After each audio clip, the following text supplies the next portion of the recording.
Hi guys, welcome to another episode of Tech Tip Tuesday. Today we're going to be talking about some quick tips for keeping your figures consistent when you're writing quilt patterns. So I'm going to go through like a couple of tips, and then I'm actually going to dive into Adobe Illustrator, which is what I write figures in, and kind of show you what I'm talking about when it comes to actually making these figure files and drawing them in real life, so to speak. So the first one is to kind of pick a font size and a stroke width that you're going to stick with and is going to be kind of consistent throughout every single quilt pattern you write. So you can actually kind of build up a style guide like this if you want to, right? If you go months without writing a pattern, you don't exactly remember exactly what you had chosen, just dump it into, a little Google Word doc or, Microsoft Word file, whatever you happen to be using, just kind of write these things down so it's there for a quick reference.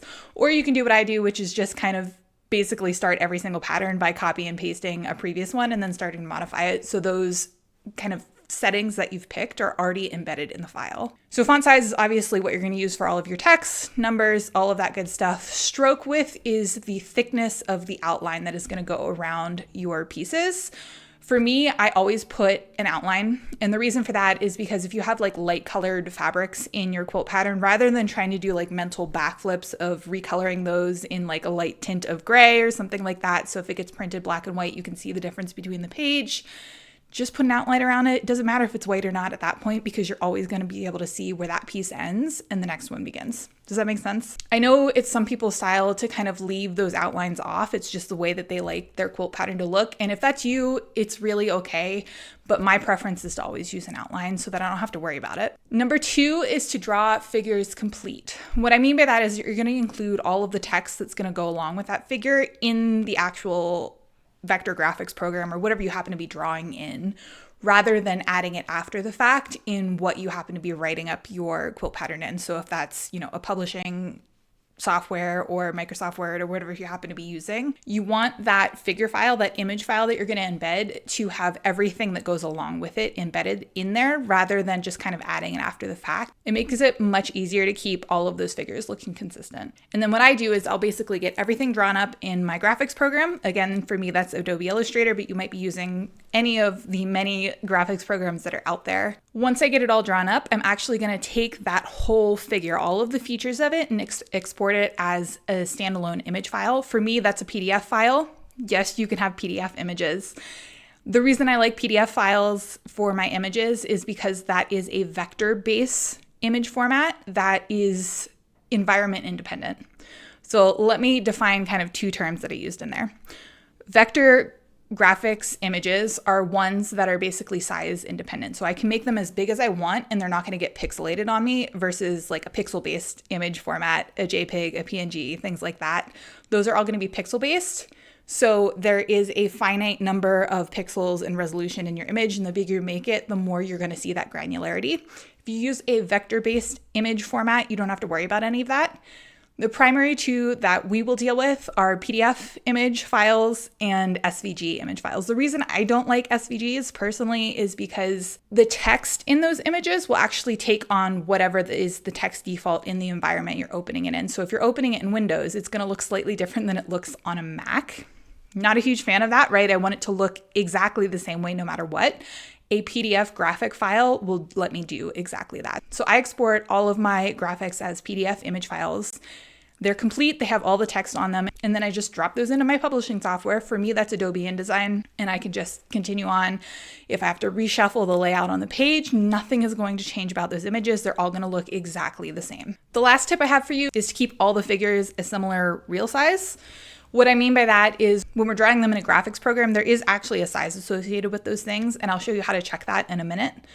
But when I'm drawing my graphics, no matter if it's a quilt top or a block or a subunit from a block, I'm going to keep them all around a similar real size in that graphics program. So I know that the font size and the stroke width that I've picked is always going to look proportionate to those images because they're all about the same size.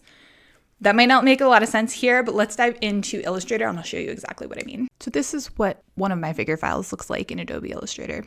I've got different kinds of figures, right? Like this might be the finished block figure that I show at the beginning of the section to show you what you're making.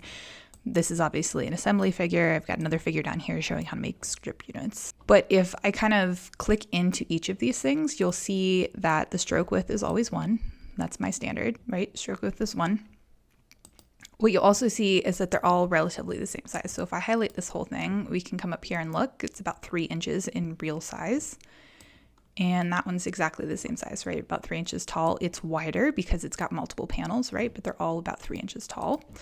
Same thing is true down here, right? 2.5 inches tall.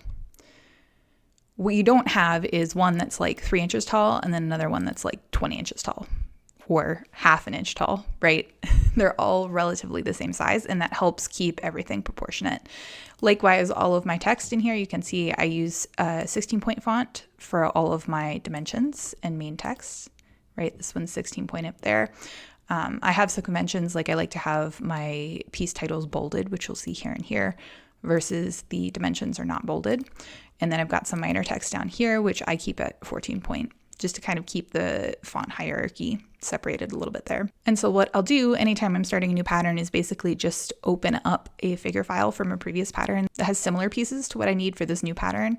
And I'll just copy and paste that file, rename it, right? Make it make sense for the pattern I'm writing, and then just come in and start modifying the pieces that I need. That way I never have to start from scratch. Alrighty, I hope you found this video helpful. Quilt pattern figures are a little bit of a touchy subject. A lot of people struggle with them. Here are some tips to kind of help you along that path. It makes it a little bit easier. But if all of this just feels like way too much, I do want to let you know that I have graphics packages available on my website. These are kind of standalone graphics that are for common shapes like HSTs, flying geese, things of that nature that you can just kind of take, recolor, and drop directly into your pattern rather than trying to draw them from scratch. It saves a lot of time. You can just take what I've already used over and over again for years and start there. Alrighty, I hope you found this video helpful. Make sure you like and subscribe, and I will be back next week with another Tech Tip Tuesday. See ya!